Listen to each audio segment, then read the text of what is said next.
Урматтуу мусулман бир тууганым, сиздер менен биз кыямат күнүнүн оор күндөрү тууралуу сүйлөшүп атабыз.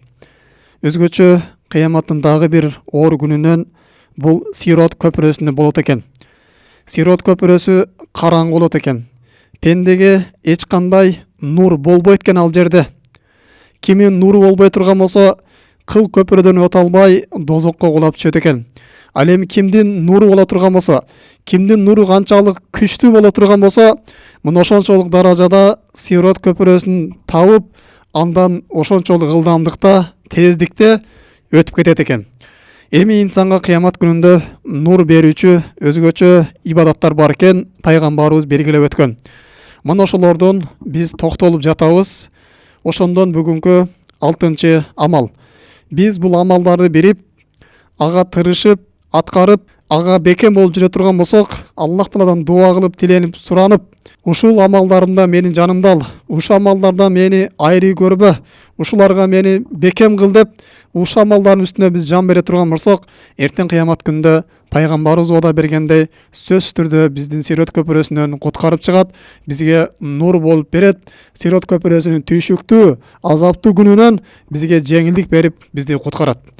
Мына ошодон бүгүнкү 6-чы амал бул Ал-Мудавамату аля Кираатул Бакара ва Али-Имран.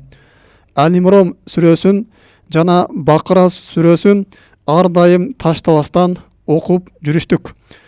Албетте, урматтуу мусулман бир тууганым, жалпылай эле айтканда, Куран бул береке. Куранда көптөгөн жакшылыктар бар.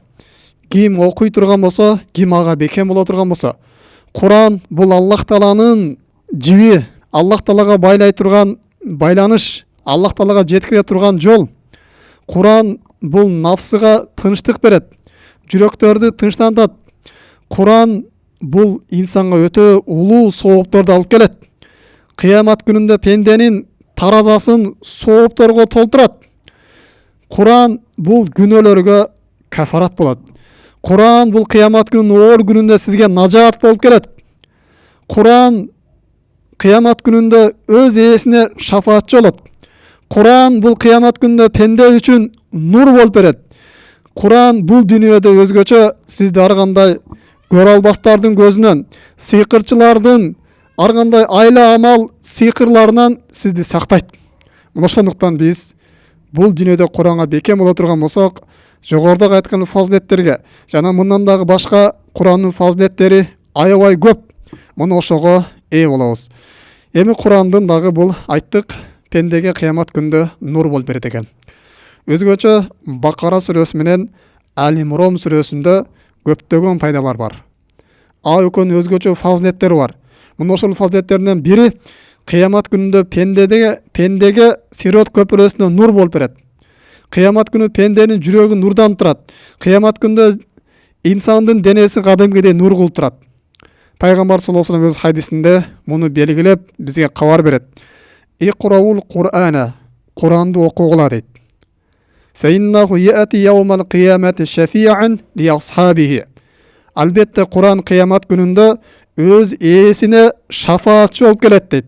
Кыямат күнүндө пенде сурак берип аткан кезде тили айланып, өтө каттуу коркунучка батып, титиреп калтырап, не дешин билбей турган кезде Куран келип, пенденин тарабын талашып, Аллах Тааладан ага эсеп кысабыпты жеңил болуусун сурап берет. Кыямат күндө Куран пенденин дозоктон куткарып, бейишке жетелеп алып барат. Кыямат күндө сиздин бутуңуз Сирот көпүрөсүндө тайып, баса албай турган кезиңизде Куран сизди жетелеп Сирот көпүрөсүнөн эч кандай дозоктун азабына душар кылбай өткөрүп коет. Ошондуктан пайгамбар саллаллаху алейхи ва саллям Иқрау Курана деп атат. Куранды окугула деп атат. Биз Куран окуган аракет кылышыбыз керек. Куранды толук жаттай албай турган болсок дагы жок дегенде окуганды билишибиз керек. Биз канчалык жакшы ниет коюп, Куранды жаттаган аракет кыла бере турган болсок, Аллах Таала берешен болгон зат. Аллах Тааланын фазилети өтө кенен. Биз ниет кылган соопторду, биз суранган сыйлыктарды Аллах Таала берип кое берет. Ошондуктан бизден аракет болуш керек. А биз жалкоо кылып окубай турган болсок, кылып жөн эле куру бир үмүттөрдү кыла турган болсок, өзүбүз аракет кылбастан, амал кылбастан эле, анда ал жөн эле куру бул жалган үмүт кылып болуп калат. Ал эми чыныгы үмүт кылыштык бул ошо менен биргеликте аракет менен чогуу болот. Аракет да кылыш керек, үмүт да кылыш керек. Ошону Аллах Таала берет экен. Эми Курандан дагы өзгөчөлөп пайгамбар саллаллаху алейхи вассалам Иқрау Захравайни Ал-Бақара ва Ал-Имран дейт. Өзгөчө эки нурду окугула дейт. Бакара сүрөсү менен Ал-Имран сүрөсү. Бул пенде үчүн нур болуп берет. Экөөндө пенде үчүн бул дүйнөдө көптөгөн пайдалар бар. Анын ичинде пенденин бул дүйнөдөгү шарият өкүмдөрүн баяндап берет. Аллах Таала кандай зат экендигин таанытат. Акыреттеги абалды үйрөтөт. Жана башка пенденин бул дүйнөсүн нур кылат, жана анын акыретин нур кылат, жана пенденин жүрөгүн нурга бөлөйт. Ошон үчүн пайгамбар салам Захравайни эки нурду окугула дейт. Эртең кыямат күнүндө Сирот көпүрөсүндө бул Бакара сүрөсү менен Ал-Имран сүрөсү сизге нур болуп келет. Кабырда караңгылык болот. Кабырда мына ушул эки сүрө сизге нур болуп берет. Будан башка дагы экөөнүн фазилети аябай көп. Пайгамбар да хадисин улап туруп, экөөнүн фазилетин дагы айтып баштайт. Фаиннахума яатияни яумал кыямати каннахума гамаматани ау гояятани. Ал кыямат күнүндө, кыямат макшар майданында өтө ысык күн болот. Күн найза бойлуу алып келинет. Адамдар өздөрү кылган күнөөсүнө жараша терлерге көмүлөт. Мына ошол күндө бул эки сүрө өз ээсине чатыр болуп келет дейт. Күндүн ысыгынан тосот дейт. Макшар майданын кыйынчылыгынан тосуп ага көлөкө кылып келет. Же булут сыяктуу болуп келет дейт. Кыямат күнү өтө ысык күн болот. Эч кандай көлөкө жок болгон күн болот. Мына ошондо Бакара сүрөсү менен Ал-Имран сүрөсү ким окуп жүргөн болсо аны таштабай, ага чатыр болуп келет дейт. Ага булут болуп келип, анын үстүнөн көлөкө кылып турат. Алар ушу эки сүрөнүн коргонунда болуп, эч кандай күндүн ысыгына күйүшпөйт дейт. Дагы пайгамбарыбыз фазилетин улап дейт: "Каннахума фирқани мин тайни соффа юхаджани мин асхабихима." Кыямат күндө ал катар-катар тизилген куштар жааматы сыяктуу келип, өз ээсин коргойт дейт. Демек кыямат күндө дозок азабынан бул эки сүрө коргоп берет дейт. Кыямат күнү эсеп кысаптан бул пенденин тарабын талашып шафаатчы болуп, бул пендени коргойт дейт. Кабырдагы периштелер азап берейин деп келген болсо, бул эки сүрө муну ошол эки периштеден талашып муну коргойт дейт. Эч кандай зыянды бул пендеге жеткире көрбөйт дейт. Демек биз бул эки сүрөгө дагы өзгөчө маани беришибиз керек. Колдон келсе жаттаган аракет кылышыбыз керек. Алда колубуздан келбей турган болсо, аны окуп жүрүшүбүз керек. Окуп жүрүү дагы колубуздан келбей турган болсо, жок дегенде угуп жүрүшүбүз керек да. Мына ошондо жакшы ниет кое турган болсок, Аллах Таала биздин ниетибизге берет. Дагы пайгамбарыбыз бул сүрөнүн фазилетин дагы улап, Иқрау суратал Бакара фаиннахулуха барака ва таркуха хасаратун дейт. Бакара сүрөсүн окугула, албетте аны окуштук бул береке алып келет дейт. Аны таштап коюштук бул зыян алып келет дейт. Демек биздин жашообузда береке болсун каалай турган болсок, биздин убактыбызда береке болуун каалай турган болсок, биздин мал мүлкүбүздө береке болуусун каалай турган болсок, биздин үй бүлөбүздө береке болуусун каалай турган болсок, биздин бала чакабыз берекелүү болуусун каалай турган болсок, алардын жалаң гана жакшылыктарын көрүүнү каалай турган болсок, анда Бакара сүрөсүн окуп жүрүш керек. Ал эми бизге береке кереги жок боло турган болсо, бизде хасара зыян болсун дей турган болсок, жашообузда зыян болсун дей турган болсок, үй бүлөбүздө бактысыздык болсун дей турган болсок, үйүбүздө шайтан жиндер болсун дей турган болсок, бала чакабыздын жакшылыгын көргүм келбейт дей турган болсок, анда бул сүрөнү окуп эле койгула дейт пайгамбарыбыз. Мына ошондо силерге ушул өзү эле жетиштүү дейт. Дагы кийинкисин улап пайгамбарыбыз ла тастатиу баталатун дейт. Жана сыйкырчылар бул Бакара сүрөсүндө окуган адамга зыян бере албайт дейт. Сыйкыр сизге кандай жамандык кыла турган болсо, сиз Бакара сүрөсүн окуп жүрө турган болсоңуз, сыйкырчылардын зыяны сизге жетип келбейт. Алан сизди коргоп коет. Көзү жамандардын көзүнөн коргоп коет. Бакшылардын жамандыгынан, көз ачыктардын жамандыгынан, көрө албастардын ич тардыгынан, жана дагы башка шайтандардын зыяндарынан сизди Бакара сүрөсү коргоп коет. Ошондон пайгамбар саллаллаху алейхи вассалам Бакара сүрөсү окулган үйдө жин шайтандар болбойт деген. Ошого Бакара сүрөсүн үйдө окуп туруш керек. Эгер окуй албай турган болсо, аны үйгө ошол кандай бир телефондон болобу, же телевизордон болобу, же башка бир смартфондон болобу, Бакара сүрөсүн угуп коюп туруш керек. Мына ушул эки сүрөнүн фазилети мына ушундай экен. Дагы кийинки 7-чи амал, кыямат күнү нур болчу амалдардан тааллумул китабаллахи ва хифзуху. Құранды үйреністік, жанағы амал қылыштық, жана аны жатташтық. Құрандың барын жаттап отырған болса дағы Құранды оқып жүріштік, бұл қиямат күнінде пендеге нұр алып келеді. Пайғамбарымыз өте бір сон хадис айтады. Мен қараал Құран ва таалламаху ва амила бихи.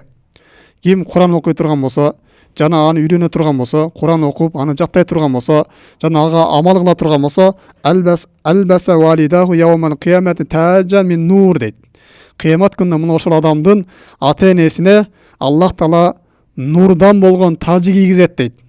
Мынаке урматтуу мусулман бир тууганым, кыямат күнүндө пендеге ушундай нур берилет экен.